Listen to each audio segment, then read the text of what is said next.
Hi everybody, you're listening to the Khandaan podcast by the You Podcast team, a bi-weekly podcast revisiting the movies of Amir Khan, Salman Khan and Shah Rukh Khan. Every show we pick a random year from 3 decades of collectively 300 films the Khans have done and let our listeners vote which movie we should talk about. So it's entirely up to you. Pick a team, make a vote, take us down nostalgia lane, punish us, or make us reassess a movie we dismissed. We love the Khans, most of us, sometimes. And we would love for you all to be part of our Khandaan, because when it comes to the Khans in Bollywood, nothing else really matters. So, yeah. I have small dreams. I have small dreams in life, you know. I'm going to hold it against you for the rest of my life that I rewatched Dabangg for you. Oh God, this is starting on such a good note. You're already holding a grudge against me. Well, it will make for a good podcast, though. Yeah. So, I mean, I have to confess. Are you going to do an introduction now, or can I make a confession? Please. I mean, yeah. We. It's all very freestyling. Please give your confession, and then we can do an introduction too. So I'm going to start off with a confession, actually, because Salman Khan fans get very angry with critics because they feel that critics are against him. But you can't force inclinations on people, and the truth is that I have never been inclined towards his films. And the first time I voluntarily watched one of his films actually was Wanted. And then I watched Dabangg, and then since then I've been reviewing films, so of course I have to watch every one of his films.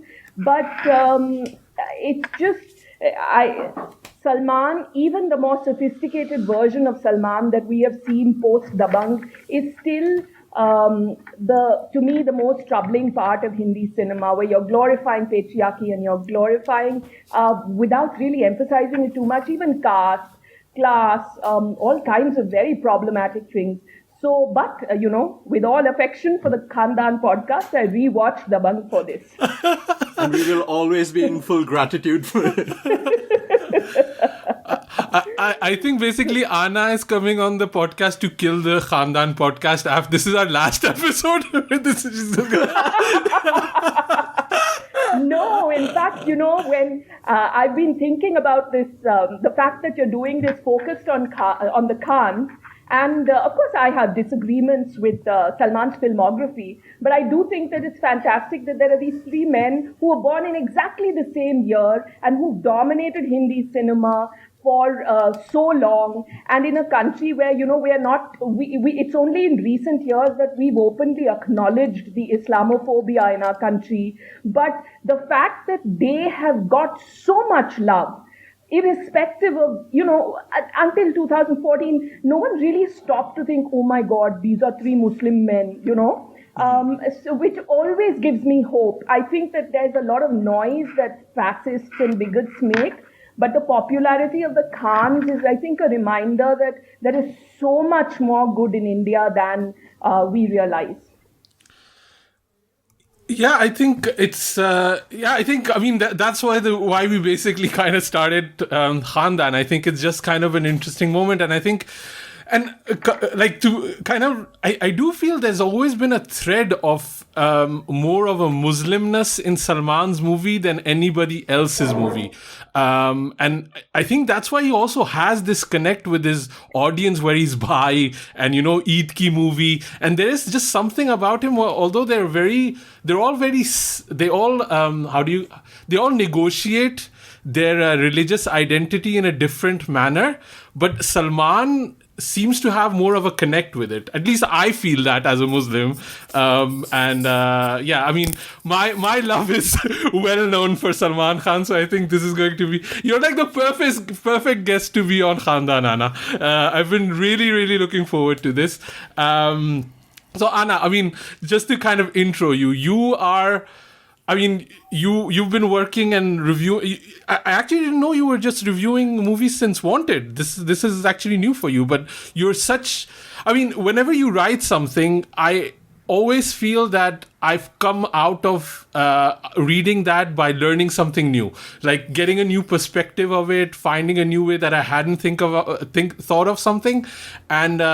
I mean, I've been following all of your work, but like the one that really jumped out was for me was your writing for Bahubali, and then the big piece you wrote about Salman Khan.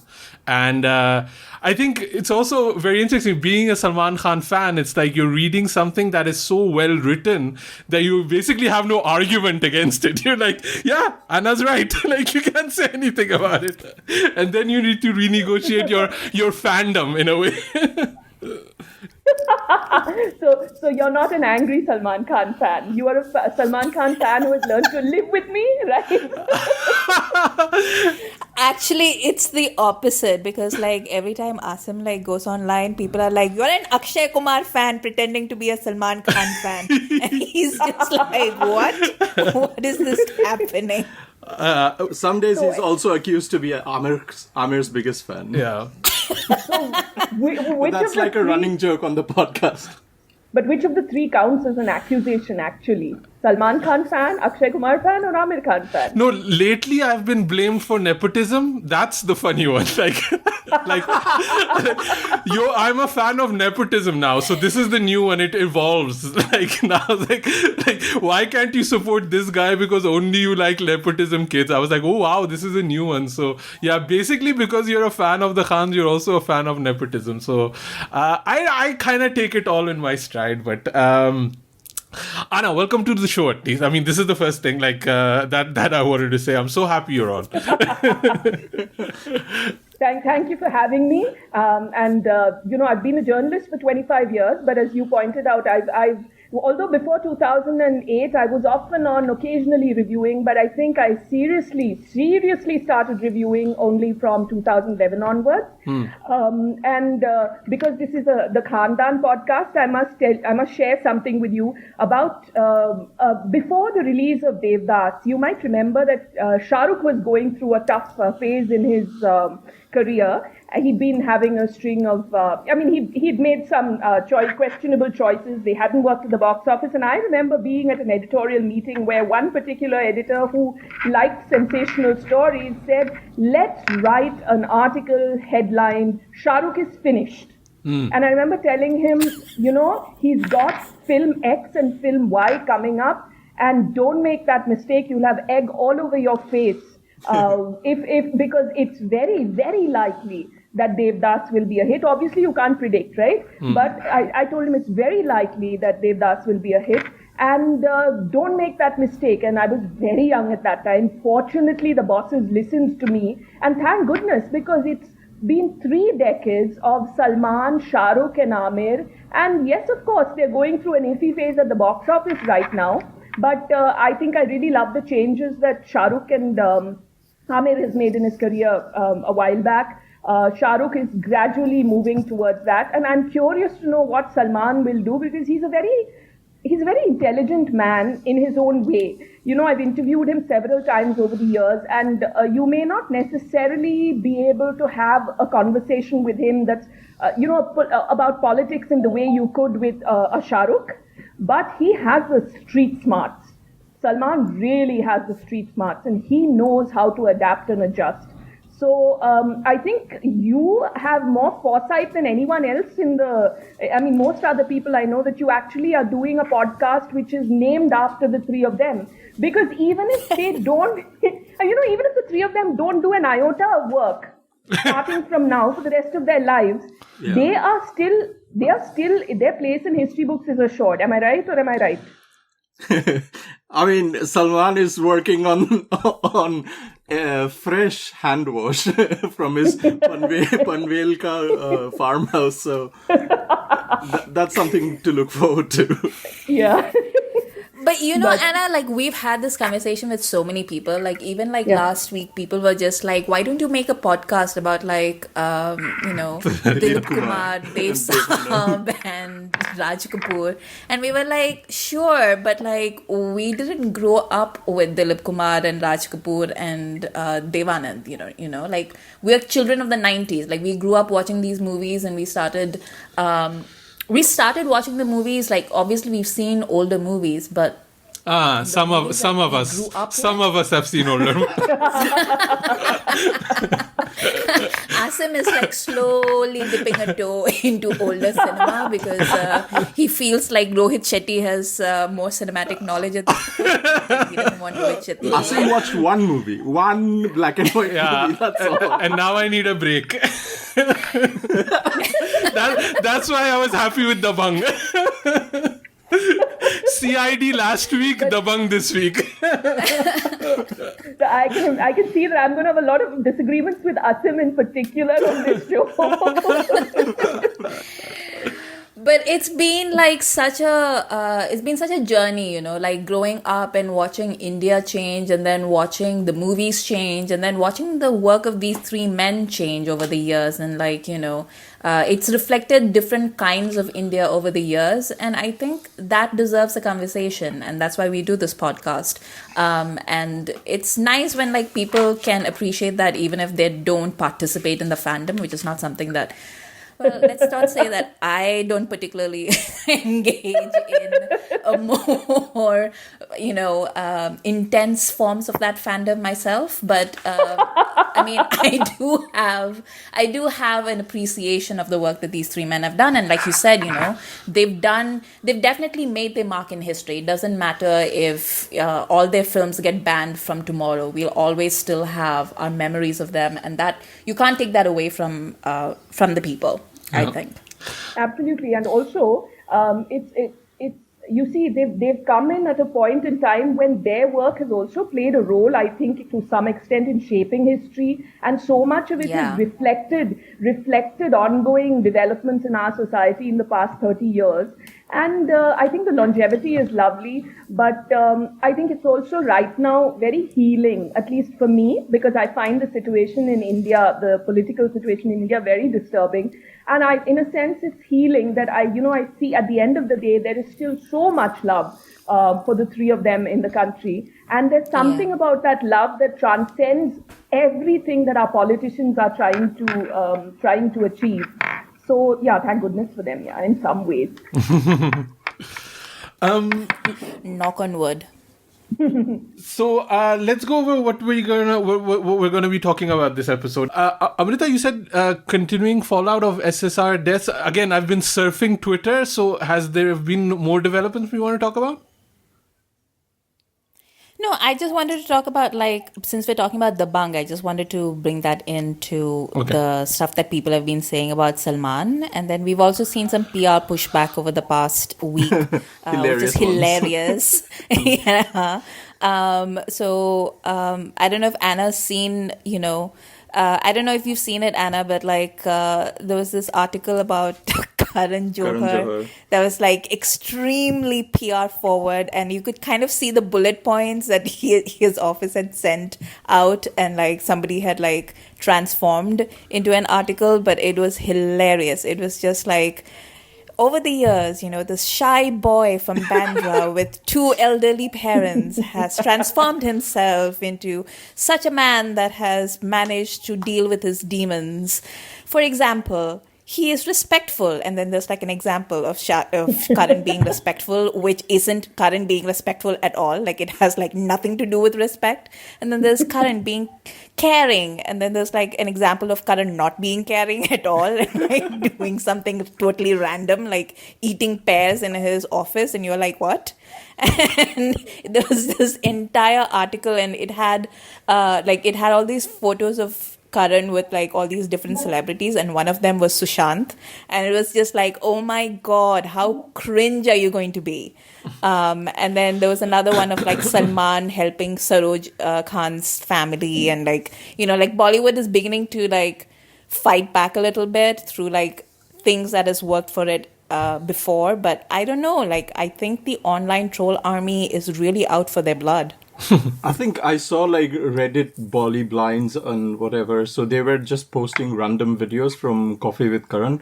So Karan plays this round where it's a similar to Shag, Marry, Kill. I think it's called Date, Marry, Kill or something. And like all the clips were like they were all killing Sushant Singh Rajput, and they were like, "Oh my God, all of these people, they wanted Sushant to die," and I was like, "Oh my God, what?" Oh, what even is this world coming to, Actually, there's such an opportunity lost here because what happened with Sushant is obviously tragic. And of course, we need to discuss nepotism and favoritism and elitism in the film industry. But a serious discussion on that has been completely lost because trolls have gone berserk. Yeah. And now they're blaming, and also it's so unacceptable. Whatever your disagreements with Karan might be, it is so unacceptable that you claim to be upset about the death of a star, and you are demanding sensitivity towards outsiders. And then you do three things. A, they've been spewing homophobia at Karan. B, that they've been spewing misogyny at the daughters of major stars who have been launched in recent years. And three, you're talking about an outsider, but you're using this opportunity to give vent to your Islamophobia by saying that the Khans should be thrown out of the industry. But is there any bigger outsider than Shah Rukh, who has made it in the industry and created history? So really, this discussion's been hijacked by people who are pretending to care about Sushant, but don't. And because of that, we could have talked so much more about mental health. We haven't done that. So much more about suicide prevention. And Sushant himself has such an interesting body of work in such a short period of time. But instead of celebrating that, the Twitter, the social media, it's just filled with abuse. And would you believe it? Even I've got trolled and been told that I'm playing favorites with Nepo kids, as they call it. Yeah. Because I did a story recently and I did a massive fact check and finally found out that the entire internet and the entire Indian media is wrong and Karan is not the nephew of Yash Chopra. So I wrote a long Twitter thread on that to explain how misinformation can survive in the public realm for decades. And it just happened to happen 2-3 weeks back. So now there are trolls who've used that thread and said that I'm playing favorites with Karan Johar. How ridiculous is this? So, an opportunity is being lost over here. Yeah, and there's like so much about mental health being like we could have had a conversation about mental health, but the bullying that I've seen online, and I don't even understand like how they think that this is going to help anybody. Like, I don't understand what the end game is for anybody in this scenario. It's just entertainment, I feel. It's like time pass. We're at home, we have nothing to do. We're going to make a huge info chart about how Sushant Singh's career was, sabotaged. I saw something on Reddit too. Like, it was like a whole chart of his career where things went wrong and when somebody stepped in, and Salman Khan did this and Karan Johar did this. And I was like, wow. And at the end, the guy writes, please upvote and share if you like.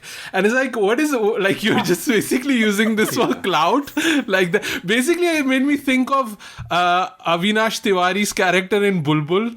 He's like Sherlock Holmes. Like, that's what everybody has become now. Like, I'm gonna figure this out. I don't care about the ramifications. It's just a mystery to solve. I think it's all basically it's ridiculous. And I agree with you what you mentioned, Anna. It's like I don't think we as a culture understand mental health, and we definitely don't understand suicide. So instead of having those tougher discussions about this, we're basically, who did it? Who did the murder? So, and we've done this so many times, like, I even, like, back at, like, being a 90s kid, I remember all that thing with Divya Bharti back in the day that was happening, and Sri Devi more recently. And it's like this whole, like, the theories that go around it can get so dark. Like Amrita was saying about the end game. What exactly is the end game? Like, I saw, Sushant's own brother-in-law came up with that Nepometer app, and he's been that app has been rating movies on the Nepometer scale, and Sadak 2 is 98% on the Nepometer scale, and boycott everything and all of that. And I really don't know what exactly do they want. Do they want an entirely independent body of filmmakers coming together from some random act of nature and then making movies? And would the audience then go to watch these movies? No, I just didn't know that was Sushant's brother-in-law, because that was one of the most ridiculous things that I saw online, and I immediately clicked away from it. Please go ahead. Yeah, no, and I was saying that, I really think all this is an excuse. If you're someone who has thrown gay abuse at Karan in the past, this becomes an excuse to do a little more of it. If you are someone who has hurled your Islamophobic abuse at Shah Rukh in the past, and Shah Rukh, by the way, is a specific target of this particular gang, this is again just an excuse. So poor Sushant is actually lost in this whole discussion. And they did one thing which I think is so significant. It just shows how little they care about him. I don't know if you remember that when this Rajput organization, a political organization, spent an entire year threatening the cast and crew of Padmavat. At that point, closer to the release of the film, Sushant Singh Rajput had dropped his surname for a day in protest against what he said his community was doing. And now, these people who claim to have sympathy for him are saying that Sushant was pressured by the nepotistic industry to do this, and he was so desperate to fit in with them that he did this. But so basically, you're actually erasing a part of his legacy that he we should be proud of and we should be emulating. Because what was he doing? He was condemning fundamentalism, and he was risking antagonizing his community, which is a very influential community. But they want to erase that because that's inconvenient for them, which tells me that the people who are doing all this trolling, it tells me about the political inclinations of the people who are doing this trolling. Yep. I also read that somewhere, like in this whole thing, was this people were like, nepotism, why don't you support Kunal Khemu's movies? And I was like, wait a minute, like Kunal Khemu? Like this argument has just gone like so crazy, like it makes no sense anymore. And it's like, the thing is, there's just certain stars we as an audience veer towards. Like Kunal Khemu's movies are on YouTube. You can just go and look the numbers of views they have in the most, democratized fashion, which is YouTube, like a pirated illegal version.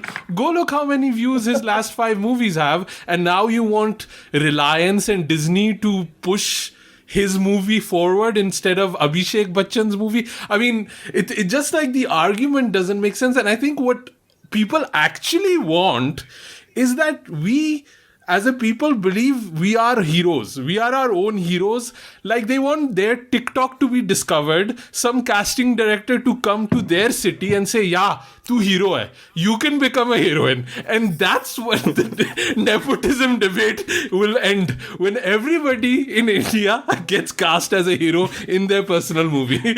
That's what they want. The quote goes, when everybody's a hero, nobody's a hero. I think you see what's happening. I'm sure the 4 of us in this discussion are people who obviously are opposed to nepotism, but we are ending up speaking for a group of people who are powerful, who are the elite, and who really don't need us to defend them. But because this argument against them has become so bizarre and abusive and ridiculous, we are ending up speaking up for them. And really, we do need to discuss nepotism in the industry, because there are such poor talents that are given, I don't know if talent is the word to use when you say poor talent, but, they're given opportunities that, of course, no outsider will be given. The only thing is, because this is a creative industry, the audience rejects you. And even if the industry gives you 12, 13, 14 chances, if the audience has decided to reject you, they will. So, but that discussion's lost because of all this madness that we're all talking about right now. It's so unfortunate. I think when you figure out that Kangana Ranaut is one side of the argument, you need to automatically pick the other side of the argument. I think that's how life should be. Like like the moment she was anti-nepotism, I'm like, give me more nepotism. That's what. And we're talking about, see, this is such a complex discussion because we're talking about a Kangana who A is an outsider, B is an achiever, C is siding with a far-right organization in India to promote her own career, and D is using Sushant's passing to talk about nepotism when she has hired her sister as her manager. Now, if everything else happening in the industry is nepotism, then so is her hiring of her sister. But that has been quietly, erased from this discussion. So much hypocrisy going around. Yeah. I was like, do we want to do please Saroj Khan a little bit? But I was just like, I just wanted to take a moment because she's such a legend. Saroj Khan passed away a couple of days ago. And Amrita, you wrote this amazing thread of a lot of her songs and how big of a part of our growing up, and also just the idea of what we think of Bollywood dancing is, you automatically think of Saroj Khan. And I was watching there was a TED talk of her that I was watching yesterday. And even like for me, I think of Saroj Khan, I think of Madhuri. Like those two are kind of together always.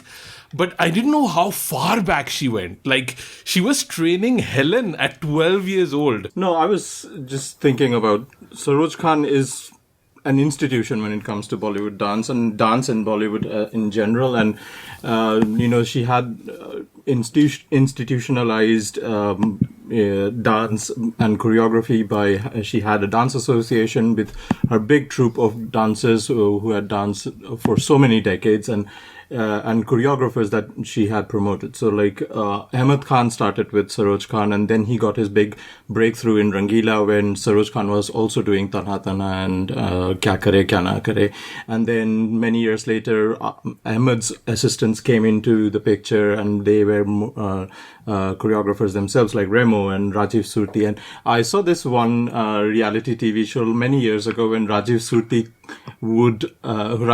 who choreographed Bappa Moria in Dawn, he would call Saroj Khan Dadiji because he would always consider Ahmed Khan to be his dad, and because Saroj Khan is the mother of Ahmed Khan, he would always call her Dadiji. It was such a wholesome moment in that, and it just makes me think of the reverence that all these choreographers had for Saroj Khan. Even like Farah Khan has a career because Saroj Khan didn't show up for Jo Jeeta Wahi Sikandar,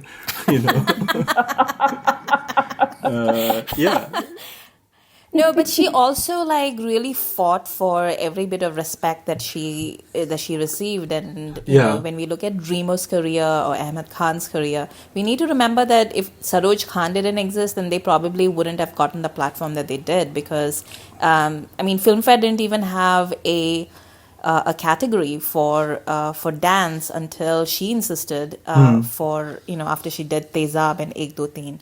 And when you think about it, I think it was Z or somebody on Twitter who was like, imagine belonging to a culture where you don't have Bollywood dance numbers in your life. And I was just like, yeah, that is sad, because so much of our lives growing up was, and I'm not even I'm not from a Hindi speaking region, I'm a Malayali, but I grew up in Delhi. And for me, like the big Bollywood dance numbers were a way for me to assimilate into the local culture. And it was a way for me to really enjoy the things that, it was a very easy way for me to enjoy what my peers were enjoying at the time. And I remember like dancing to those songs, and the very, Saroj Khan's choreography, like it has, she could really tailor it to the person who was on screen. So hers, I remember from Sri Devi onwards, like that's my memory. Yeah. The Mr. India songs, like that's my first memory of like the big Bollywood production numbers. So Hawa Hawaii and Kate Nahi Katte and like all that. And then later on with Madhuri in the 90s. And then she's done so many Shah Rukh movies, Ye Kali Kali Aankhein and like Mehndi Laga Ke Rakhna and so many different things. And these are the songs that sort of informed my childhood. And so when you think about Bollywood dance, and that's what I was saying on Twitter, like when you think Bollywood dance, and if you belong to, say, our generation, then that is what you are imagining in your head is most probably a Saroj Khan number. And you don't even know it because even today it's so difficult to find out, who choreographed which number. Like somebody was asking me on Twitter, do you have a list of Govinda numbers that she choreographed? And I didn't. Like, because you go online and you try to find out like who was the choreographer for like X number or Y number, and you can't find it. Like 9 times out of 10, you just can't find the information. Wikipedia will have all kinds of other information, but it will not tell you who choreographed it. And that is to me insane, because we as a culture make such a big deal about our song and dance movies, and then we don't think about like who choreographed it. Like that makes no sense to me. I think on the IMDb page, most of the times, the choreographer is just swept under the other crew umbrella, which is very criminal, considering how dance is integral to our movies. Yeah. I think also with Saroj Khan, there was the fact that she has such a vast filmography and so many different dances. I think if you look at something like Ganesh Acharya, you can pick out his choreography, especially with Govinda, right? Like there's a certain type of dancing he does. Even back in the day, Chinni Prakash, you could figure out a Chinni Prakash song. But Saroj Khan has done so many different things. It's almost even hard to pick out one style that was Saroj Khan, that this is what she was famous for, that's what she was great at, because she's done all of it. Like, like look at Kaate Nahi Katte or Hawa Hawai and Ek Do Teen or Tamma Tamma. Those are like totally different songs when you look at it, but they're all Saroj Khan. So it's quite interesting. No, I think that actually it is with the 1990s that the public in India, the Bollywood followers started recognizing names of choreographers and directors with equal reverence they started getting as much space in the media as the names of the movie stars themselves. And it's only, and so I think that began with the Saroj Khan Madhuri Dixit collaboration. So I think in that sense, the fact that she ensured a high profile for choreographers is important. Just as, in the past 2 decades, there was an earlier time when very often, a film was not marketed on the basis of the name of the director. It was always the stars, right? But in the past decade, 2 decades, we have seen increasingly the fact that, a film is a Karan Johar film, or it's Sri Ram Raghavan film, or an Abhinav Kashyap film. These are names that are as glamorous as the movie stars themselves. So for the choreographers, I think that level of recognition started with the Saroj Khan Madhuri collaboration. And like her story is also so interesting. Again, I'm referring to the TED Talk. I'll add it to the show notes so people can check it out. She was also mentioning that she got married to her Masterji at 13 years old, and she was pregnant at 14 years old. It's an insane story, and she just so casually talks about these things, but that's like quite horrific, like when you think about it, right? Like, and she was on her own, and she had like her master left her. Like this whole relationship looks really, really terrible. But she, to kind of at 14 as a single mother, to achieve what she achieved, it's legendary. Like it's amazing what she did. And I think also she had that. I think in the last few years she was kind of lamenting what dance numbers and dancing has become in Bollywood, which I think we can kind of all agree with, that, there's no standout dance moments anymore. There's like a lot of this Tiger Shroff nonsense and crumping and, these ABCD movies that Sujoy loves, these kind of things that are... it's all your cinema watching it's your fault, Sujoy. You are the public that made Saroj Khan sad, man. Sujoy to blame for Aditya Pancholi. Just smoothly ran like Sujoy under the bus. No, I think there's like an entire conversation that we can have about like the exploitation of, I mean, we talk about the Me Too movement and everything, but we are still looking at above the line, so to speak. There's an entire discussion that we can have about exploitation that goes on below the line, and historically, like since the beginning of Bollywood, Yeah, and it's still ongoing and nobody talks about it. These people, like, it's people like what Saroj Khan was saying, she was like 14 years old and she was like married to an adult man and pregnant by him and then abandoned by him. And I bet nobody even blinked twice. And that guy probably went on, like, I don't know who he was, but I bet he went on to have a perfectly fine life and nobody even looked at him twice, and she had to pick up the pieces. And that's probably the life story of so many women in Bollywood today. And let's not forget like all the other industries. But yeah, like, I mean, this is a woman who's had significant troubles in her life. Like, there have been stories over the years about all the personal demons that she's had to face.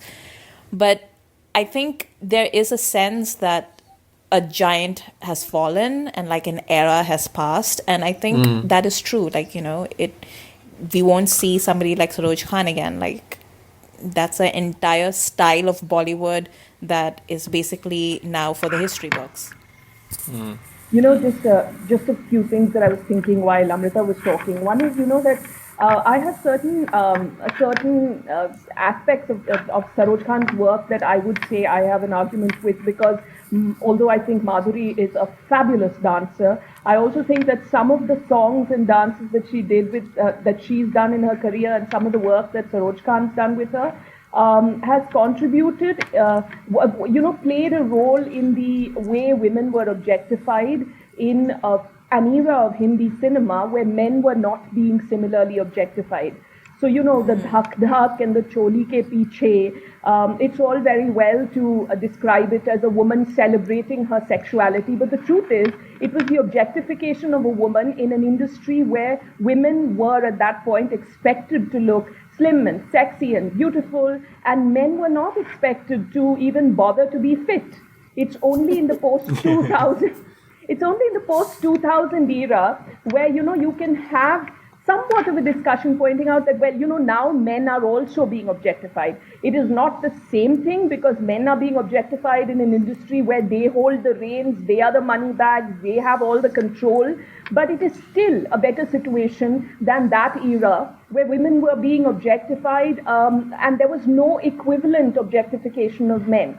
But whatever my arguments would be with that part of her work, I have to say that as a woman, and I think Amrita will relate to this, I feel it's so important to acknowledge the women who have gone before us and have fought battles that have led to, glass ceilings being crashed that we no longer need to crash through, because so we are heading towards a higher level of glass ceiling, and they kicked open doors for us that now we can walk through smoothly, and we're fighting newer battles with an energy we wouldn't have had if we were still fighting the battles they did. So I think Saroj Khan had made, if I remember correctly, a disturbing comment on the Me Too movement, but I still feel it's important to acknowledge, however problematic one might consider any aspect of a woman's legacy, the legacy of a woman achiever like her. I think it's important to acknowledge that we are where we are today because generations and centuries of women who have gone before us have fought battles that we no longer need to fight, thanks to them. Yeah. That was actually what I was thinking when I was watching Bulbul. I don't know if you've seen that movie, Anna. Yes, loved it. Yeah. And I read your review. Of course you did. Of course you watched it. But like that's basically what I was thinking, like you see that and you're like, well, that was my mother, my grandmother, my great-grandmother. Like these are the stories that have had to happen in real life for me to be able to live the life that I do. And you feel like a sense of gratitude and also a sense of horror. That your well-being rests on the suffering of women that you loved who have gone before you. So rest in peace, Saroj Khan. Yeah. Yes, rest in peace, Saroj Khan. I think when you were talking about, men being objectified and being fitness, I think this is kind of a good segue to, the reason why we are here. Thank you, Salman Khan, for doing a damn hand push up in for doing a damn push up for us. But I want to kind of circle back to you, Anna. Your article first of all, right? It's behind a paywall, unfortunately, right now. But I've read it so many times. I feel I've memorized like parts of it. But can you kind of give us the inside scoop about your relationship with Salman, how you interviewed him? Because for, like a fan like me, this is like that Kevin Bacon game, like 6 degrees of separation with Kevin Bacon. Now I feel I'm like 1 degree away from Salman Khan since you've interviewed him so well. So I just... So how did can you talk a bit about your article and also kind of what was the feedback you got from it? I imagine there was a lot of hate from Salman fans then, right? Well, actually, the reaction to the article, for those who are listening, the article was a cover story on Salman Khan that appeared in Caravan magazine in 2017, November, I think. Yes, November. And when I was expecting a lot of hate from Salman fans, and I did get a few angry messages on Twitter, but then I saw conversations among Salman fans who were telling each other to not abuse me because they said, then she'll get publicity out of it and let's not give her that publicity. Wow, Bhai fans with a plan? They do have a big heart, Salman Khan has a big heart. So I was, of course, grateful for that because there's so much of abuse on Twitter all the time that, I was glad that didn't happen. So actually I'm so... in the Indian media right now, there's this assumption that readers don't want long-form journalism and that viewers are stupid and they only want sensationalism. But the feedback I have got for this article, it's been more than 3 years now. It's been so overwhelming. And a student at St. Xavier's College in Bombay told me that his professor cited this article in a classroom on, it was about a media studies classroom. And these were young kids in their teens, many of whom had read it or went on to read the article. So it tells me that there is a hunger out there among the audience to have serious stories about our movie stars.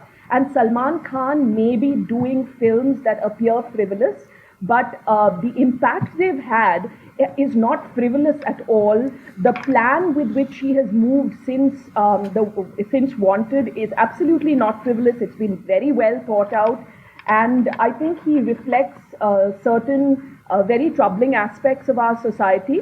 But he's also someone I find fascinating because Caravan actually asked me who I want to write about among the 3 Khans, and I picked Salman. So I may be critical of the 3 Khans. He's the one whose body of work I am naturally most critical of, because I find his films so patriarchal and there's so much in the films that's completely misogynistic. But he's also a fascinating character in a twisted sense because he knows how to play his audience and he knows who his audience are. And he knows that if he's playing the stalker, people like you and me are not relevant to him. When a film like Tere Naam comes out, the audience that's relevant to him is the audience that thinks, yes, that is what true love is.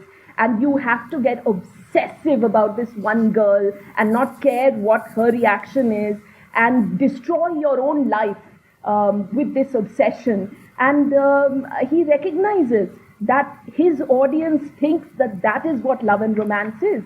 And I don't respect that, but it helps me understand why he has survived so long. It's very disturbing, but it is also the truth. I actually saw an interview that you had done with him right before this particular Dabangg came out, the first Dabangg came out. And yes. It all Salman's interviews, it's always you kind of watch a Salman Khan interview with your heart in your mouth because you're you never know what is going to happen because he might just what will go Bhai insane do? at any you're just waiting, kya hoga. But like you were asking him, about like all these different parts about the film, and Salman is again like, I think he's bar none. I think he's like the most difficult interview that I have ever watched on screen. Like Hollywood, Bollywood, Malayalam, like I don't care. Like all of it, Salman is like the most difficult interview that I've ever watched. And you actually asked him about like, all the different like bits in the trailer, because at that time only the trailer had come out. And he was talking about like how he had come up with all these little the little quips, the Robin Hood Pandey and like all that kind of stuff. And it was very clear that he knew, like, I know that Salman's tried to write movies in the past and they've been like interesting to say the least. But like we've been trying to make Asim watch Veer for a long time. I have a story about Veer once Amrita finishes. Oh, I want to hear. No, but it was very clear that this was a man who knew like what his audience would respond, like what you were saying. Like he had a pulse about like what his audience wanted to watch him do on screen and what they would find funny. And so like as I was watching this movie again, and I haven't watched it since the movie came out, but that whole like Chedi Singh mein itne ched karenge ki, like we won't find out, like all those kinds of lines, like I could see how like that would have been something that Salman and his bratty brothers would have come up with, and they would have just been like ha ha ha, like this is absolutely like this is like top line humor for it is that's the writer's table, like him, Sohail and Arbaaz making that wanted ringtone joke, and they were just like hands on their belly laughing out their guts. But tell us your story about Veer. Oh, I was watching Veer in a theatre, and only the front rows were occupied by Salman Khan fans, and the rest of the theatre was empty except for me. And it was very evident to me that even his fans were not very, they weren't, the film wasn't working for them. But this baby is born in the film, and they knew that baby was going to grow up to be Salman Khan's character, and they started cheering in the hall because of that. So, I mean, the kind of, that film was so bad that I derived all my entertainment from watching his fans in the hall. They are an absolute hoot. Of course, they are also, their behavior is of course terribly disturbing. If you watch, have you watched this documentary called Being Bhaijan? Yes, I have. No, I haven't. I have, yeah. Of course you must. Of course you must. I wanted to understand myself. I was like, I'll watch this documentary. Maybe I'll understand myself, but I didn't. But please, go ahead. Hashtag I feel seen. But it's basically about the fan, the culture of the Salman Khan fan. And the Salman Khan fan is someone that, even Amir Khan has commented on. Amir has said, and I've quoted Amir in my Caravan article, is saying that, Salman is actually the big star among the three of us, because I have to prepare so hard for my films. Salman has just got to come on screen and, move his belt buckle a little bit, and his fans fall for him left, right and center. And the Salman fan, but beyond, beyond the humor, and of course for us, I mean, it is very entertaining when you watch them in a theatre. But if you think about the fact that he has influenced, and he has sparked off a certain subculture where there are these men who are actually swearing that they will remain virgins all their lives because Salman said on a Coffee with Karan that he's a virgin, and Salman was so clearly saying it with a twinkle in his eye, but because he said it, they've decided to believe it.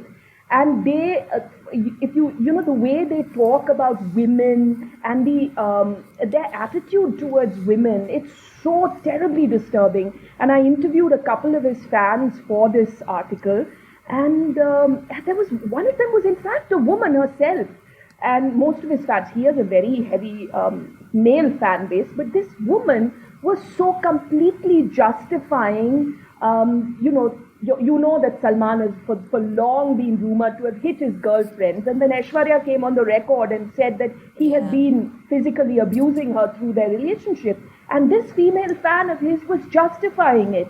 And she said, well, the women, have used him, and if a man, and I've heard so many of his fans say this, औरत ने कुछ तो किया होगा, नहीं तो वो क्यों मारेगा? These are committed fans, and they're watching his films where he's stalking his heroines, where he's leering at an Aisha Julka in Wanted, and that leering is humorized, and they think that it's perfectly acceptable. So to me, he's fascinating in that sense. His success throws light on some very disturbing aspects of our society, and while there are some of his films that I have found, like Bajrangi Bhaijaan was of course a very good film and very interesting and political, but there is a lot about him and his career and his fan base that's deeply disturbing. And one of those things is the cop aspect of this movie, among his many things that we can talk about. But do we want to start off by talking about the cop stuff, or do we want to talk about other things first?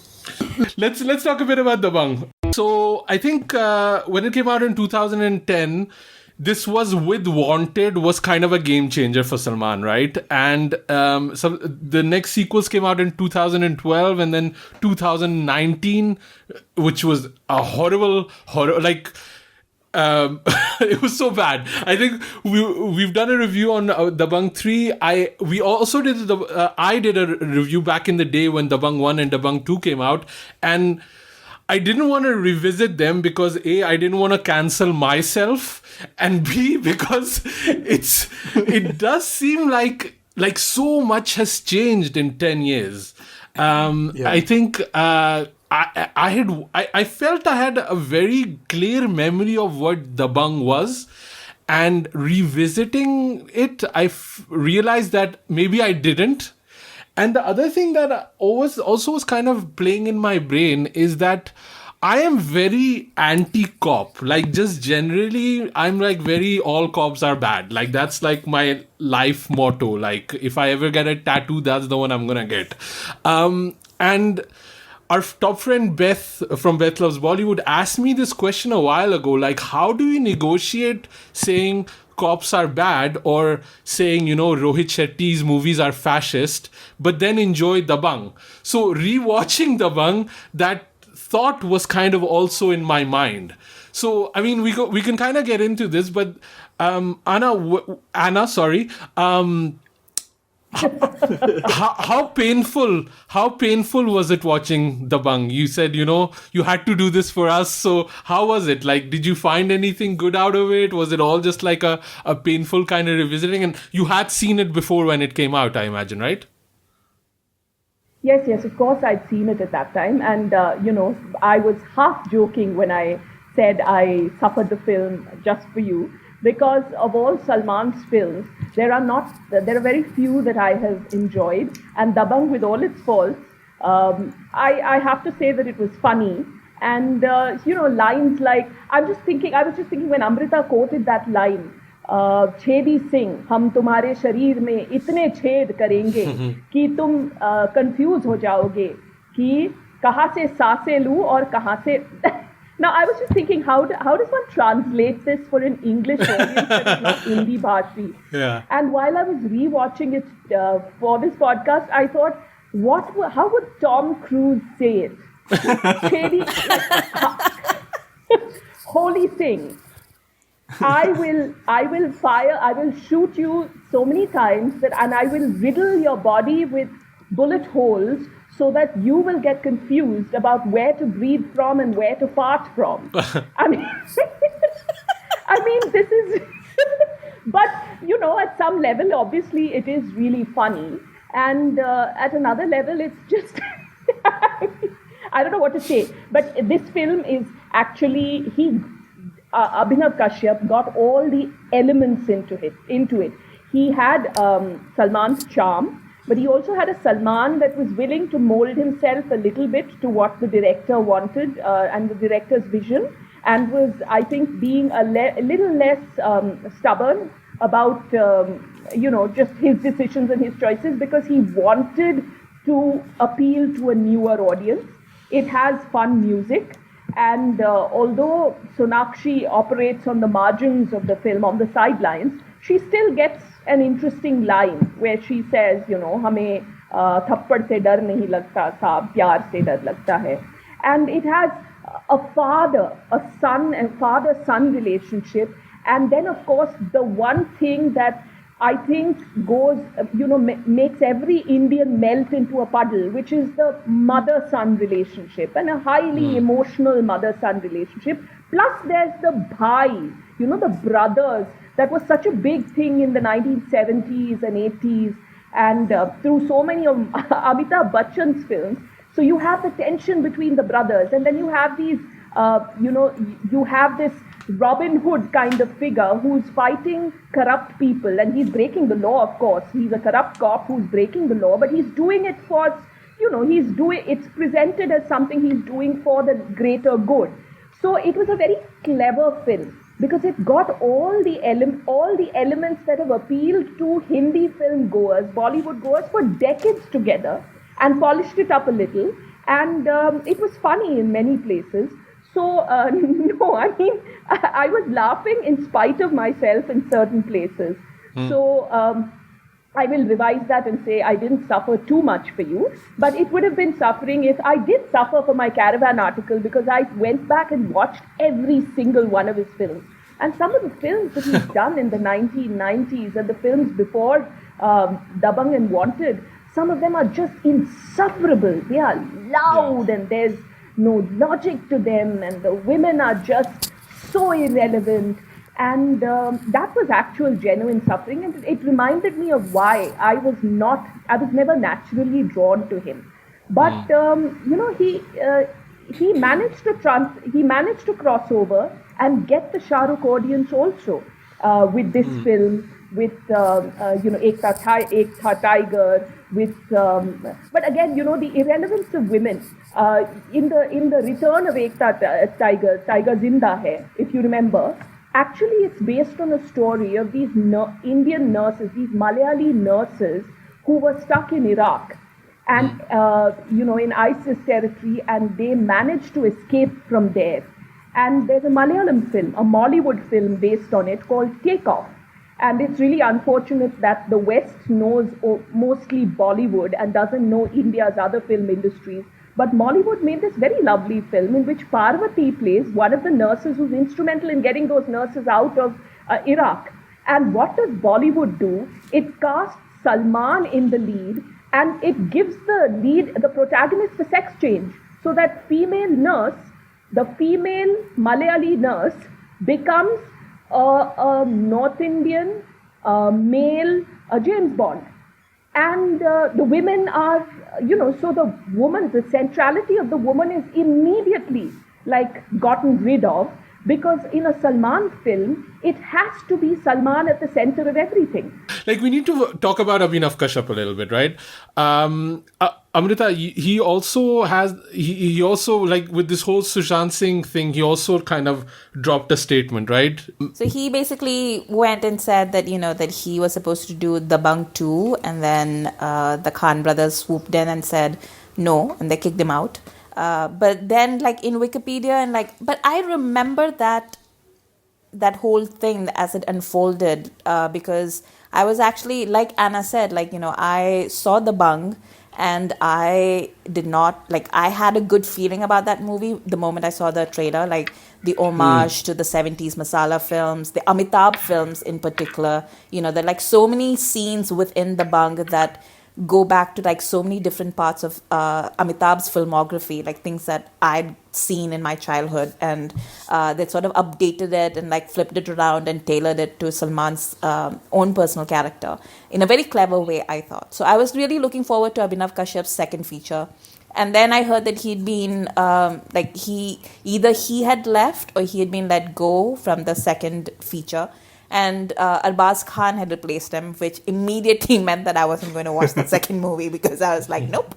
And then, of course, he made Besharam and everything. But there was always this sort of undercurrent that there's something shady had gone around Dabangg 2, it's really is suspicious when the director of your very successful film suddenly leaves the project, and then your brother comes on board and suddenly And that also, like, Arbaaz Khan is not exactly like the best director going.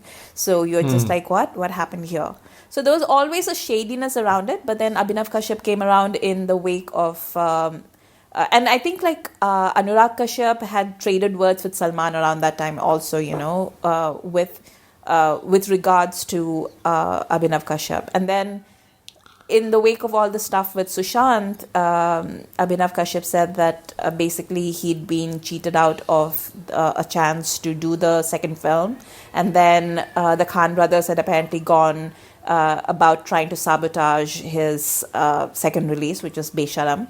And then they'd basically tried to make sure that he wouldn't get work or like his film wouldn't get a release, etc., etc. And then I'll be honest, like a lot of the stuff that has gone around Sushant's demise and like all the things that people have been saying, I kind of checked out at a certain point, and I haven't sought out anything that hasn't come onto my timeline, and I curate my timeline very strictly because there was a lot of nastiness, as Anna said. There was like immense amounts of just politically and communally motivated filth that was coming up around that whole topic, and I didn't want to engage. So I don't know exactly what he said afterwards. I read his initial statement, but there were accusations that I've seen other people accuse him of using like Islamophobia to like target the Khans and so on and so forth. So I don't know what happened after that, but I do remember the first statement that Kashyap put out, in which he said that they were trying to drive him out of the industry, basically. I think the whole circumstances of when we are watching it right now, when the world is burning and we are talking about police brutality, and all of these conversations are happening, like this is not you cannot escape from it, and so that looms over this movie. And I really didn't expect to dislike this movie as much as I did. Like, I have vivid memories of watching it for the first time in the cinema, and like I was there, blowing whistles and really liking Bhai. And Bhai had already played a lot of cops in previous movies like Garv and Patthar Ke Phool and everything, all of that. And the whole on-screen persona of cops being superheroes, that has been the shtick in Bollywood since, Amitabh has done it, then Shatrughan Sinha has done it, and Rajnikant has done it. We considered them as on-screen heroes, and this was, I think, the biggest one of them in recent pop culture. And I really didn't expect him, like that on-screen persona of Chulbul Pandey, to flip on its head this time when I rewatched it. I just felt so uncomfortable watching him impale people or killing people in broad daylight and shooting in, like, without any sort of consequence. And we are letting this happen, this felt very, very uncomfortable with me this time. I really wanted to enjoy it. I just couldn't. I was quite surprised. Like, this was the first one that started it off, in a way that it kind of pushed the new Salman 2.0 or 3.0 that we know of now, post Wanted. Before this, he was doing Salam Ishq and Yuvraj and all those Got to Secret, so many unforgettable movies. And then Dabangg and Wanted were the big ones that sort of also, made him roll into making movies that nobody gives a shit about, and Salman didn't give a shit about, but also made bank, like Ready and Kick and all of those. It sort of spun his current superstardom career, and I do know that it was all contained within this lightning in a bottle movie, which has all the elements thrown in it, and still, like, going in retrospect and analyzing this movie this time, I just couldn't let go that discomfort with me when I see Chulbul Pandey, even though we know that he's serving the greater good, or there are arguments about, he's trying to avenge his mother. Even then, it just felt very like cops aren't supposed to do that, and we are celebrating it in a way. Yeah, there's that one particular dialogue where he says, if you shoot me, then you know what will happen to you. You're going to go to jail. But if I shoot you, I'm going to get a medal, and then I'm going to get a reward. and then he shoots him straight up, and I was just like, that's a little too on the nose for this time. Yeah. Actually, first of all, I think it's Abhinav Kashyap and Salman Khan splitting was a loss to Salman Khan, and it was a loss to Abhinav Kashyap also, because whatever Abhinav might say, Besharam was a terrible film. So Yes. those who acted in it also, I think, acknowledge that it's a terrible film. So clearly, I think that the success of films depends on the chemistry between a director and an actor, and the chemistry between the cast and the script. And something clicked with Dabangg. And I remember being uncomfortable with parts of Dabangg even back then. But I think that what Abhinav Kashyap did was he polished up things that Salman had done in the past, and which is why the emphasis on how wonderful Salman is and how he's doing everything for people, and any fight he's having, it's only against this horribly corrupt politician, and who does horrible things to him, to his mother, to his brother-in-law. So that emphasis on that. And he also makes sure that that is not the dominant part of the story. The humor is the dominant part of the story. The humor, the relationship with the parents, and the hero's relationship with his brother. The violence is not the dominant part of the story. That is not what you leave the hall remembering. So even if you're someone who is sensitive towards these concerns, Abhinav Kashyap managed to package it much better than Salman's earlier directors did. For sure, yes. Sense, when I say package it, I think package it for an audience like you and me. And I think that the fact that the film ended up appealing to us because of the clever positioning of the violence within the film is maybe a reason for us also to introspect. Because I know I was uncomfortable with these aspects of the film, and I still laughed at the humorous aspects of the film, which I shouldn't have, because if something's problematic, it's problematic. And I remember later when I was watching Kick, there's a scene in Kick, there's a dance where he lifts up the heroine's dress with his teeth, and he follows her, and she's unaware of what he's doing, and all these men who are dancing with him are leering, and it's their inside joke. And then she doesn't realize what he's doing, but then she realizes it, and she's angry for 2 seconds. But then 2 seconds later, she's joining him in singing and dancing. Now, what is that scene telling us? It's telling us that this is what people call chhed-chhad in Hindi, right? And it's just a lot of fun. So when, let's say, a critic like me points out and says that this is extremely problematic because you're really normalizing sexual harassment of women, what we face on the streets and in public spaces on a routine basis, people can turn around and say, oh, come on, it's not such a big deal. See, she also didn't mind. But for me, by that point, this scene in Kick was so problematic that anything else that worked in the film for me was still overshadowed by this. So I did introspect a little bit about why the violence in Dabangg was not so overwhelming for me that I could not enjoy why is it that I was not so overwhelmed by the violence that I was still able to enjoy the humor? So I think that's a cause for introspection. I think for me, I had to recalibrate my expectations from the movie. I wanted to enjoy it because I did enjoy it the first time. So for me, I had to tone down my expectations again. I didn't know what to expect with this rewatch. So I was like, okay, let's just think of it as a really fantasy world romance with a lot of gory action where the hero has no responsibilities over, killing people. And then I don't know if it was still fine or not, but I really enjoyed the action scenes, I suppose. I think the problem I had with rewatching it was the casual cruelty of Chulbul Pandey.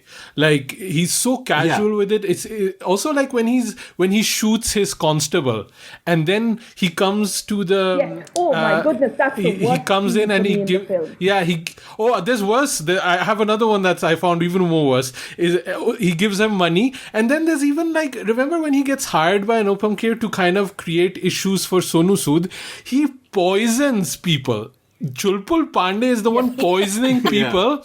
And then he said to Sonu Sood, be happy that I didn't kill them, otherwise you'd be in trouble. And then the third thing that also really bothered me rewatching it is how the power dynamics with Rajo, with Sonakshi's character, because there's a sequence here where he calls her into the police station, tells her that her father is being accused of rape or molestation, but because it's Rajo, it's fine. And now all of these grown men are going to make you laugh in this police station where there's only men. You're like a poor pottery girl. Your father is a drunk. Now you have to laugh at these really, really inappropriate jokes. And now we're going to do a drunk song where I'm going to do, like, my step is going to be my penis moving left and right. So like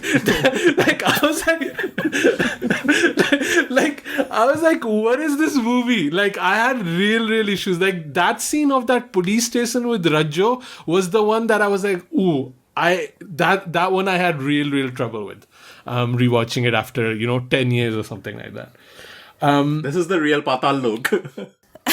But that continues also, like I was watching that their honeymoon sequence where he takes her to Dubai. Yeah.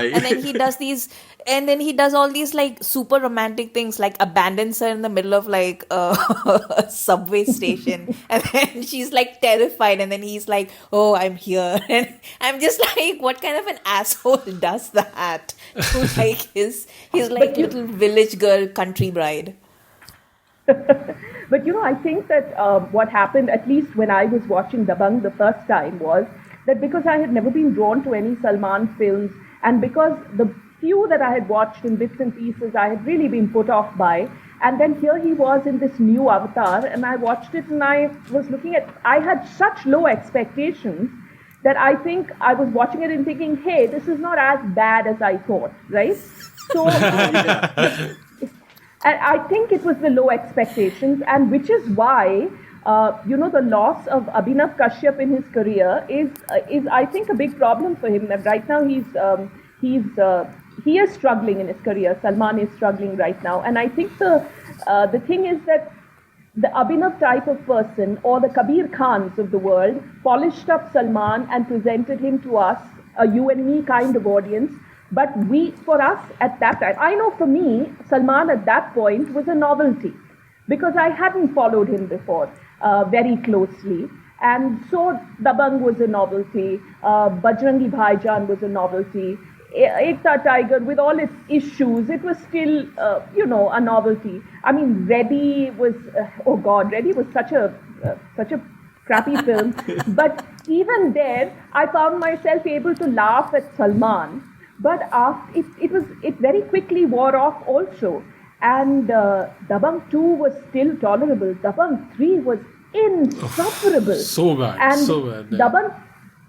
Dabangg 3 is I think a reminder that Salman needs to, if he wants to continue acting, he has to stop and realize that the audience that found him a novelty with Dabangg is no longer he's no longer a novelty now. So he has to come up with decent films. So, or go back to what he was doing pre Dabangg and pre Wanted. So, which is then, I mean, I wouldn't welcome that phase because those were poor quality films. But his core audience, which is still extremely loyal to him, probably will. And or if he wants to have this more, an appeal that transcends classes and where he continues to appeal to the Shah Rukh audience also, then he needs to do a serious rethink because he cannot, oh God, I hope he doesn't do a Dabangg 4. Or consider Sohail and Arbaaz Khan anywhere near his creative circle, they should be let out. No, I always think he needs to work with directors that are kind of pushing back against him, that want to, that he doesn't have a comfortable relationship with. And when he does become comfortable, then that's when his movies become bad. So even if you go back to, Race 3. Yeah, comfortable, right? But even if you go back to Sanjay Leela Bhansali, if you go back to the stories of Hum Dil De Chuke Sanam or Khamoshi, they had a very kind of pushback relationship. Sanjay Leela Bhansali was kind of in a lesser position, and then Salman he could make, but he was Sanjay Leela, so he could push back and make Salman do things that he didn't want to do, and that kind of gave something more to his movies. Even if you add Ali Abbas Zafar, who has a very good understanding of the iconography of Salman Khan, he adds a layer, he pushes him, he makes him do something different, like, you know, gaining weight and being fat in front of a mirror in Sultan, which we would never think Salman would do before that. So he does need that, and I think with Dabangg 3 and Dabangg 2, that's one of the mistakes, that there was no pushback. But I think also coming back to Dabangg, and like the writing of Abhinav Kashyap is so great, and all of that is kind of incorporated in that first go down fight scene where he's fighting Mizan Javed Jaffri's son. I didn't know this was his debut movie, actually. But it has like all of the things that make Dabangg in that, and I love when a movie does that. In 3 minutes, it shows you this is what the movie is going to be. It's going to have over-the-top action. We're going to rip off action sequences from Transporter 2. We're going to add punch dialogues. We're going to take moments that are, you know, comedic and also referential to other Salman Khan movies. So you have Wanted, Ye Hai Jalwa playing on the ringtone, and then he says, that's a great ringtone, mujhe bhejna. You know, that kind of thing. The glasses, the spinning of the glasses, all of that is within that first sequence, and that I think is such smart writing from Abhinav Kashyap. Also, you know, making Salman take off the bracelet, which was a big news story at that time. Like, Salman is taking off his bracelet. So these are the kind of things that Abhinav made him do that he maybe didn't want to do, or even wear like a stupid mustache.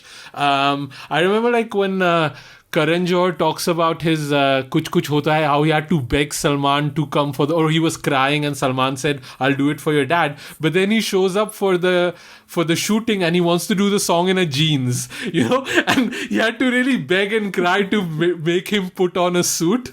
And I just kind of feel like that's the same conversation maybe Abhinav had with Salman, like, you have to wear a moosh and you have to take away the bracelet, please bhai. And then he acquiesced, you know. But like, Bhai must have negotiated, like, I'll be only wearing bootcut trousers throughout the movie. I think also maybe, I mean, this is something that we have to consider, that with Dabangg, he is not taking himself seriously, and he is asking the audience to not take him seriously. There's that tone also throughout the film, where he's basically making a fool of himself, his dance moves, or the way when he hears the ringtone, he starts dancing, even in the middle of this, he's in hot pursuit of these this gangster lot, and he suddenly stops and starts dancing to that. So he's begging the audience, not begging, but he's asking the audience not to take this film or him seriously. And I think that was also part of Abhinav Kashyap's way of asking us not to be too offended by the scenes that you talked about, which, yes, you're absolutely right. The scene in the police station where he makes up this story that her father tried to rape a woman, very problematic. Or the scene where he shoots a cop so that the cop can get compensation, again, very problematic scene. But if you watch his films before that, there is so much that is so much more problematic that this seems marginal in comparison. Yeah. But you know, like Amrita said that he behaved like an asshole on his honeymoon, right? But then, you know, compare that to him lifting the heroine's dress and following her with her dress between his teeth. Compare this to that, and you know, it feels like, oh, okay, not so bad. World's best lover. So, I mean, all of Tere Naam, like, in comparison, all of Tere Naam. Yeah. Tere Naam was frightening. I found Tere Naam frightening. And to be honest, when I was researching and reporting on my profile of Salman for Caravan magazine, there were times when I found myself going into a very dark space and feeling very disturbed, because there has been a manipulation of the system, there has been a manipulation of the audience, and you know, Asim, maybe part of the reason why you were able, this boy, Salman, that you first saw was appealing to you is because you didn't know anything else about him. I found this really old video of him where he's talking to a group of journalists and he's telling them something like, he's a very young Salman, and he's saying, it's my personal life, what's your problem whether I hit my girlfriend or I love her or whatever, words to that effect. I mean, the fact that he was willing to say something like this on camera is, and it's not, this is not a video clip that has been widely circulated or the whole world has seen. It's because I spent an entire year on researching this that I came across this video clip. And there's so much that is so disturbing. The fact that when he was in a relationship with Somi Ali, from what I gathered from Somi's website, through part of that relationship, she was a minor, okay? And from the beginning, from the time he started out, there was talk in the industry that he was violent with his girlfriends. And yet the number of people in interviews that I did for this Caravan story who justified that violence in off-the-record conversations. But what was most disturbing to me was that I didn't expect anyone to come on the record, but there is actually a director who came on the record to say that, come on, in love and in relationships, a bit of violence is natural and acceptable. Words to that effect. You'll have to read the piece to know the exact words. But that a person who is an admirer of Salman, who has worked with him, who's part of the industry and is a known name, not just a random fan, was willing to say this on the record. It was actually a very disturbing experience researching this profile of Salman Khan. Mm. And I think it's also because of all of these other stories regarding Salman and the things with Aishwarya and his previous girlfriends, that's why I think a lot of times Salman Khan feels like he's being targeted. But it's because of all of these stories, because if you look at Anjam, Shah Rukh Khan's Anjam versus Tere Naam, I would say Anjam is 100 times worse than what Tere Naam is doing, right? And then also Tere Naam was also a remake of a movie, right? And I don't think that original carries the weight of misogyny the way Tere Naam does. And I think it's because of all of these background things that Salman has done through the past, and also how he's been, I would feel, unrepentant maybe, or he hasn't really addressed them in a correct manner, that it keeps chasing him. So I don't feel he's being targeted. It's his past and he's carrying it. So I think it's fine that people kind of bring that up again, because also, I think the distinction between the off-screen and on-screen Salman persona is just different when it comes to Shah Rukh and Amir. But for Salman, his on-screen persona is just an extension of, it's quite difficult to differentiate between the two. Yeah, and he plays that. Yeah, exactly. And that's his USP in a way, and that's where the problem is. Because if you'll find an old interview he gave to a newspaper around the time that he was, Aishwarya's father complained to the police because Salman had gone to her house when she wasn't there, and he broke into the flat or something like that, and he was screaming and shouting and crying and all. And he gives this interview about this entire episode, and he talks to a journalist, and he's describing this as true love, this obsessiveness as true love.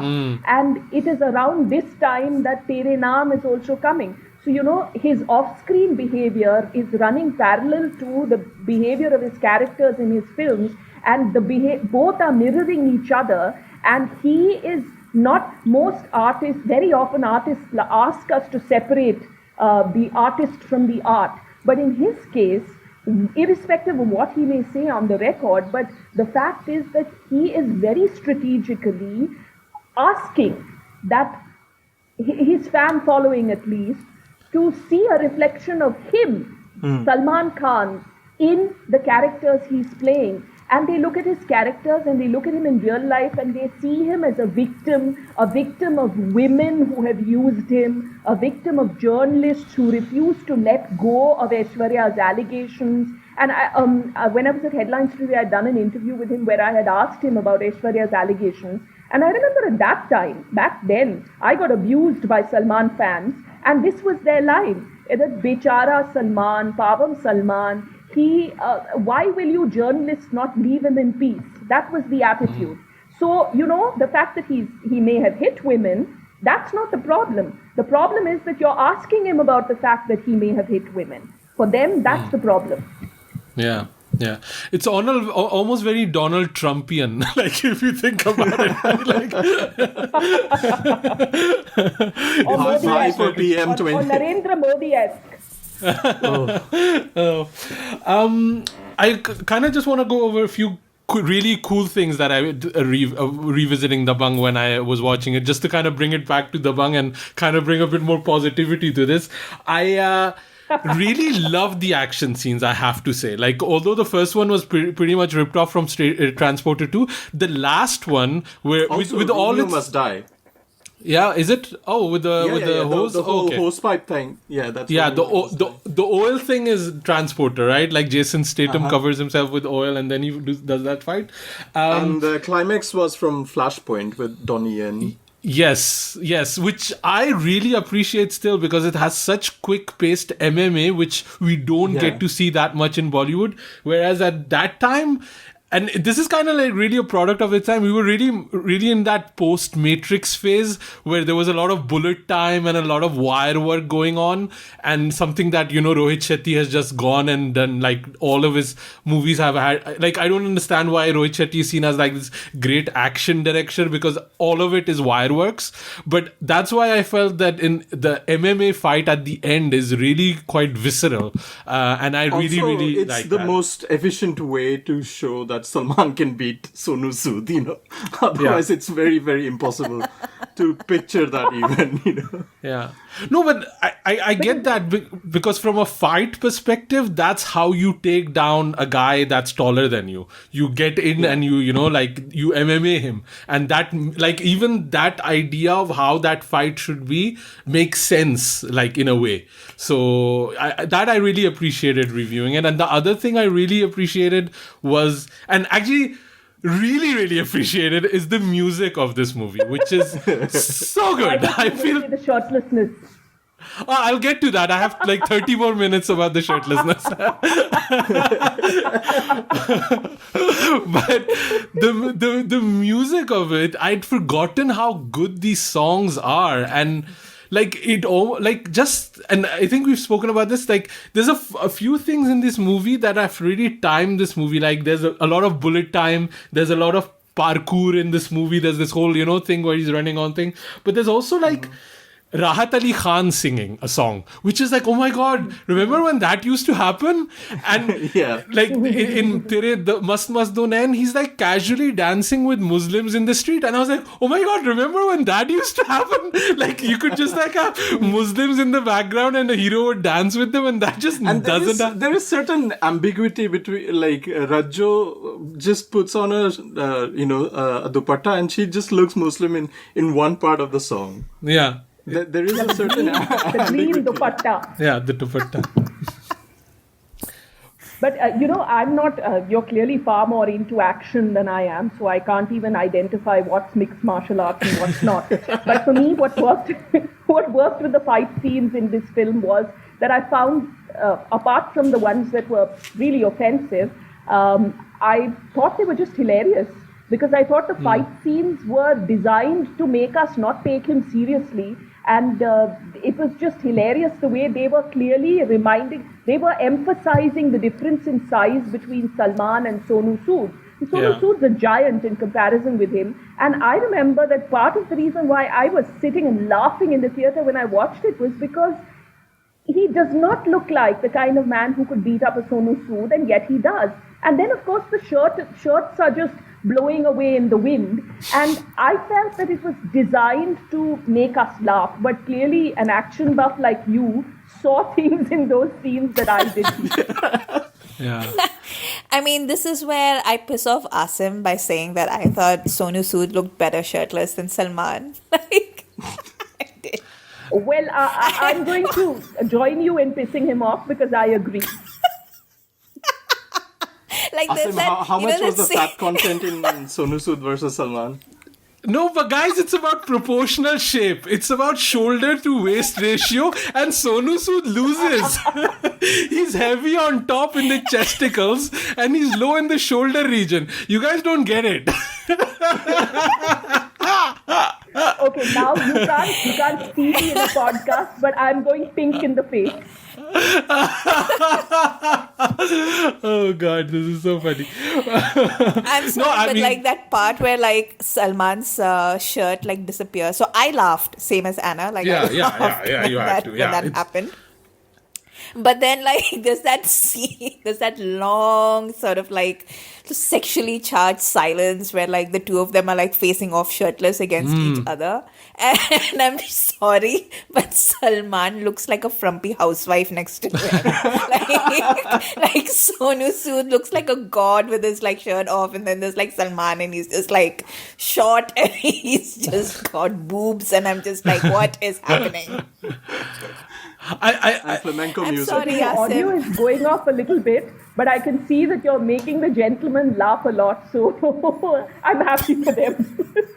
No, but I do think there's a undertone of homosexual energy to Salman's fandom. I don't think there's even like, if this is like, if people debate this, it's crazy. Like, to me, like there is a certain undercurrent of it that's there. Like there's no reason why men would be oiled up and fighting this way and looking like. Okay, we talk about the scene being, like his shirt flying off, right? And it's, a reference to Salman Khan, and it's playing this meta narrative, and it's, emotions and all that kind of thing. Plus, it's ridiculous, totally ridiculous. But when the shirt flies off, there's a single shot of Sonu Sood also being impressed by Salman's body. And that is the funniest part of that whole thing, that Sonu Sood is impressed. I was like, oh my God. And also I have to say, and again, we're deep diving in, and again, I have no shame. I lean into it.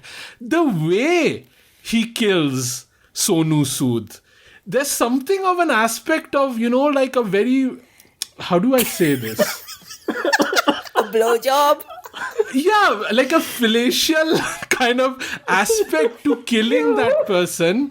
And obviously there's the idea of, like he took away her puss, his Dimple Kapadia's breathing apparatus. So he's going to take his breath away. But we cannot deny that there is always a fact of undercurrent in Salman's action scenes, and I think there's an appeal to that base, to where you cannot come out and say these feelings or feel these feelings, but Salman, kind of like what Anna has been saying, he knows his audience, and I knew fans are gonna come for you, Asim. Come at me, bro. Like, it's fine, bro. Although I think Bollywood has had this undertone of same-sex romance for many decades, without actually acknowledging homosexuality and lesbianism. I mean, whether it's, that scene, the bathing scene between, with Shashi Kapoor and Amitabh Bachchan. Yes, we have a song. Oh, yes. Aadmi hu aadmi se pyar karta hu. And so many of those earlier dosti films from the 1970s and 80s, that depth of feeling that those men had for each other, one didn't see that depth of feeling in their relationships with the women in their lives that they were shown to be in love with and marrying and so on and so forth. And I think this was a very clever way of Hindi filmmakers appealing to an audience that was not able to come out of the closet in India at that time, because we are such a conservative society and such a homophobic, LGBT-phobic society. And it's difficult even now, which is why so much of the discussion in films on with references to homosexuality still in Hindi cinema remain humorous. And I think that Salman knows very well. Salman, Ranveer, John Abraham, they all know very well that there are a lot of men who find them extremely hot. Yeah. The scenes you're referencing also reminds me of Khalnayak, when Jackie Shroff is tearing off Sanjay Dutt's shirt and like, "Bahut chad bhi chad gayi hai, body dekha." I was like, I don't know. Khandaan ruining people's childhood. But I think whatever the criticism, any criticism of Dabangg has to be, we have to also add that it was an important film at that time because it marked a transition for Salman Khan. It also, because of the transition for Salman, seems to have also in some way affected Shah Rukh's audience. And I think it paved the way for the era we're seeing now when there are many more heroes that have come in. And it was just something that Abhinav Kashyap was able to crack. He was able to crack the Salman persona fitting into a setting and a story where an audience that hadn't liked him before or cared about him before might look twice at him. And in the Munni Badnaam Hui song, for instance, yes, they are objectifying Malaika, but it is not done in the repulsive way that Hindi cinema has often before and after that, objectified women in what they called item songs. Although there is that moment in the scene, in the song, where this character that's supposed to be, this person who's supposed to be an Amitabh lookalike, and a lookalike of, I think, Saif, for a brief second, they stare at her chest, okay? But it's done in passing. So for an audience that is comfortable with that, it's there. But for an audience that's not comfortable with that, it's so fleeting that there's a possibility that you might forget about it completely. So it was very clever in some, I would say in a nice way and a bad way when I use the word clever, because it managed to crack something Salman wasn't able to crack before that. Also, the resurgence of the cop movies, like if Dabangg wasn't to happen, then Simba wouldn't happen, Singham wouldn't happen, and the whole Suryavanshi Rohit Shetty trilogy wouldn't happen. Yeah. Also, to Munni, I think the other smart play was like the background that you have, Salman's Bhabhi playing the item girl, right? So there's also that background where it sanitizes the item number by doing that. Yeah, this is a safe space. Yeah, and that way it makes it like, it's okay. And I think it's one of the ultimate item numbers if you want to use that. I think that time you had Munni and Sheila at the same time, and I don't think we'll ever forget that era of like the ultimate item numbers in a way. And I'd totally forgotten the Seifu and Lambu cameo. Yeah. So it was all very, very smart, very clever, very strategic. It was not as, when people say mindless Hindi cinema, I completely disagree with them because none of the stuff that is described as mindless is mindless at all. It is done very, it's all very well thought out. Very, very calculated in a way. Yeah, absolutely, yes. Let's wrap this up because we did actually reach almost 2 hours of talking about Dabangg. But I want to kind of finish off with like, Anna, what was your favorite line? Because that's another thing. There's so many throwaway lines and jokes in this movie. What was the one that kind of like stood out? You did mention a few, the Chet Kar Dunga line. Any other that kind of like jumped out for you that was like, okay, that one, that got me. That was funny. Actually, there were lots of lines in that film that were funny, and they were punchlines, and those lines kind of, again, for an audience that had got a little bored of the 70s, 80s kind of Hindi cinema, this was a revisitation of that. So there was the novelty value of that. For me, really, it's the Chedi Singh line, because even then and now too, I keep thinking, how would we place this in a Hollywood film? Or maybe a Spanish film? Or, if Mammootty were to star in a film which is a remake of Dabangg, and he was to say that line about breathing or farting in Malayalam, how will he say it? I can never get over it. It's interesting you choose Mammootty over Mohanlal. Because Mammootty is the fitter one. I mean, to be fair, I'm so glad you're making this point and not me. I've taken this on in the last previous episode. I'm happy that you're taking it on. I said, please note that I'm trying to insert mentions of Tollywood and Bollywood and India's other film industries into this discussion, because I really feel that while, I mean, I love Bollywood and I grew up in North India, but I feel like as the media in India, the media in the North has done such a huge injustice to Indian cinema, because they have marginalized all other Indian cinemas, as a result of which the rest of the world has this very false impression that all Indian cinema is Bollywood. And in that sense, we must rank as a country that is, I mean, you know, our divisions and our North-South divide and our language politics has been so self-defeating, because we are the country that produces the largest number of films in the world. We have film producing centers in different parts of the country. We're so unique in that respect. And yes, Bollywood is lovely, and I would love people in the rest of the world to watch Bollywood, but there is also Mollywood. So there's Malayalam, and there's Tamil, and there's Telugu, and there's so much to offer that we are ourselves keeping away from the rest of the world, which is really ridiculous and sad. But yeah, Bollywood's lots and lots of fun too, and I love it. I'm just glad things are changing with Amazon Prime, that even I have more access to like newer movies and other regions, which that was my pet peeve, you know, like there's not even decent subtitles for certain movies. There's not even a decent print. Like even this today, that the Shan Masala ad you sent me, and I gotta also call out the Pakistani cinema here. Like it's such a wonderful ad that you sent me, Amrita, but it has no subtitles. It's on YouTube. Why does it not have subtitles that I can, you know, send it and spread it and show it to other people? But yeah, I think South Indian movies have kind of figured it out, and maybe they have a better platform now too, and I hope they spread, because for me it's even been like a new journey discovering them, and it's all been really, really cool. So I'm happy that those aspects. But Amrita, final like any lines that stood out for you?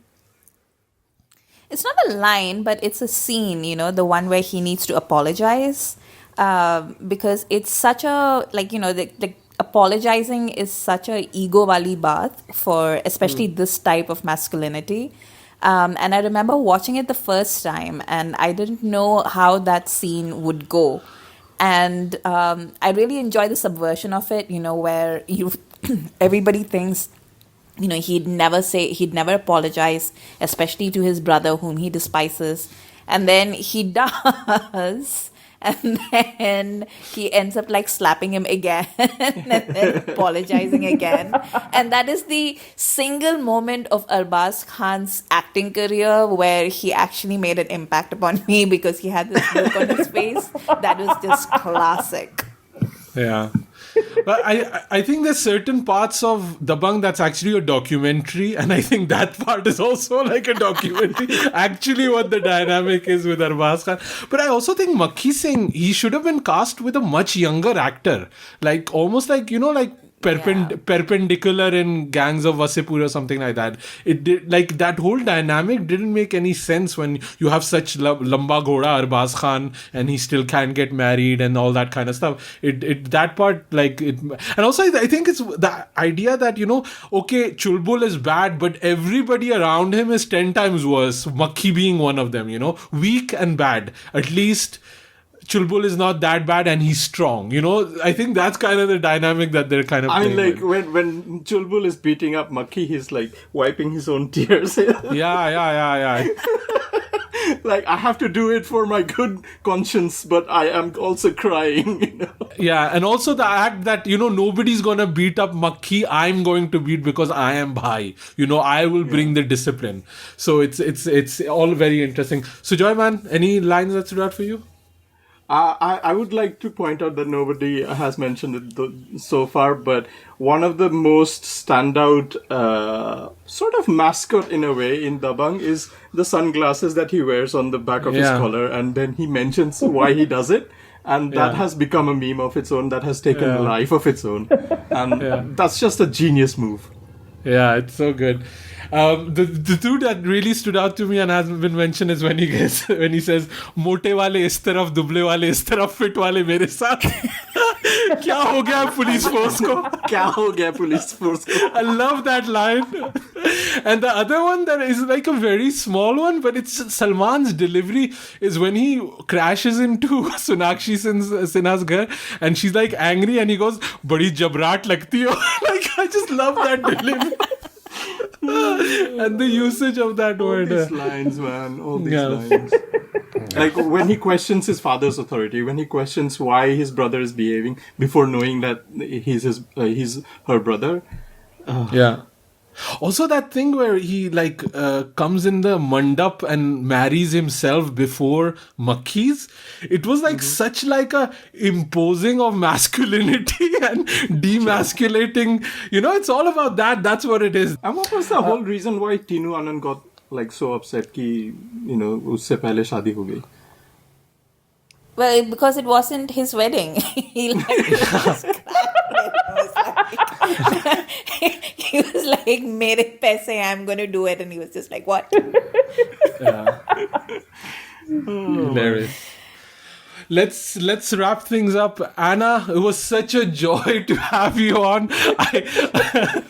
This entire podcast, Asim has been wishing that Sujoy and I weren't here and that he could just talk to you for like 2 hours about Salman. That's basically what this podcast was. I would like to point out that Anna had doubts that we would be talking for 2 hours, and we delivered on that.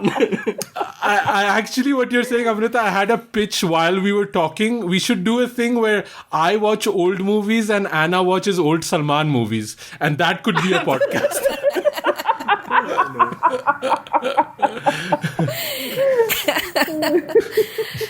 And if there are any Salman fans who are angry with anything that the three of you have said, I'm stating on the record that we have audio problems. I couldn't hear anything that you were saying. Oh, good. Anna just Makhi singed me here.